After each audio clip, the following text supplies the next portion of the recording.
PTI के वकील अजहर सिद्दीक इस वक्त लाहौर हाईकोर्ट के बाहर मीडिया से गुफ्तगू कर रहे हैं। रात को हो सके पर हम कामयाब नहीं हो सके। अब बाकायदा दायर कर दी गई है इंट्रा कोर्ट अपील 17 MPs की तरफ से और गुजारिश की गई है कि आज इसका बेंच बनाकर इसको समाअत के लिए मुकर्रर किया जाए। 3 फैसले अब तक आ चुके हैं। पहला फैसला 22 का, दूसरा 26 या 27 का और तीसरा फैसला 29 अप्रैल का।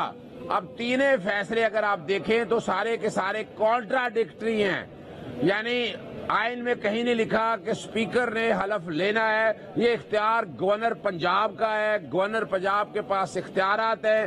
तीनों आईनी दरखास्तों में ना गवर्नर को नोटिस जारी किया गया, ना वजीर आला, ना सदर पाकिस्तान को नोटिस जारी किया गया। कल के आर्गूमेंट्स में एक एक चीज बड़ा वाज़ेह तौर पर रखी गई है कि आइन और कानून पर अमल दरामद होना है। गवर्नर और सदर जो है वो आइन और कानून पर अमल दरामद करेंगे। आइन और कानून जो रास्ता फराहम करता है उस पर अमल दरामद किया जाएगा।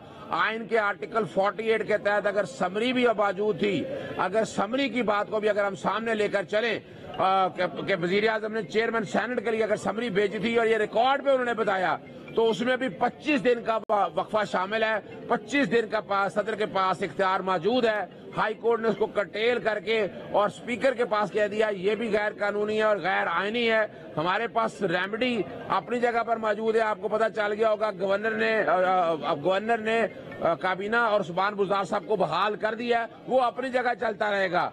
ये तारीख में 3 फैसले ऐसे मौजूद हैं कि जिसमें कॉन्ट्राडिक्शन है।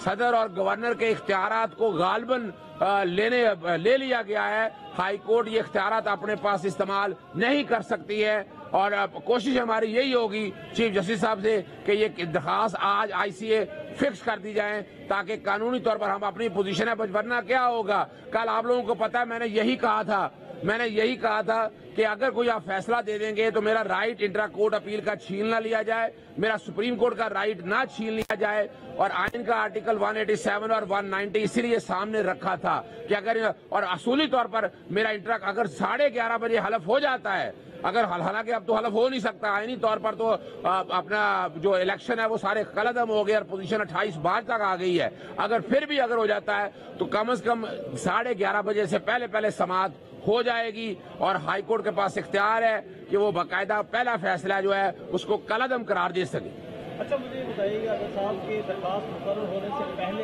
अगर हल्फ हो जाता है तो क्या जो हाई कोर्ट का फैसला है वो बरकरार रहेगा? दूसरा, जो आप एक आईनी बहरान की बात कर रहे हैं, इस्तीफा मुस्तरद हो गया, तो उस सूरत में लाहौर हाई कोर्ट का जो ये फैसला है उसकी क्या कानूनी हैसियत है? देखिए, लाहौर हाई कोर्ट का फैसला तारीख में नहीं रहना चाहिए।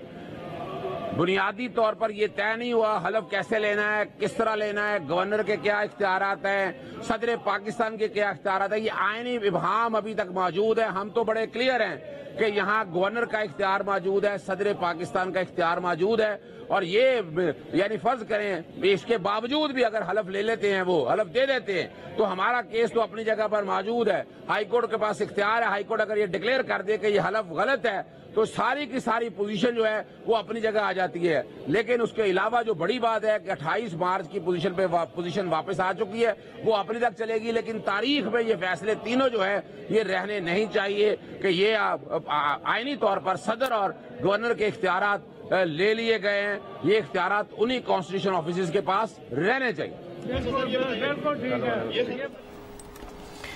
पीटीआई के वकील अजहर सिद्दीक का कहना है कि उन्होंने इंट्रा कोर्ट अपील दायर कर दी है। हमजा शहबाज के हलफ लेने के फैसले के खिलाफ इंट्रा कोर्ट अपील दायर की गई है। उन्होंने कहा कि स्पीकर से हलफ लेने का अदालती हुक्म गैर आईनी है, अब आईनी तौर पर हलफ भी नहीं हो सकता।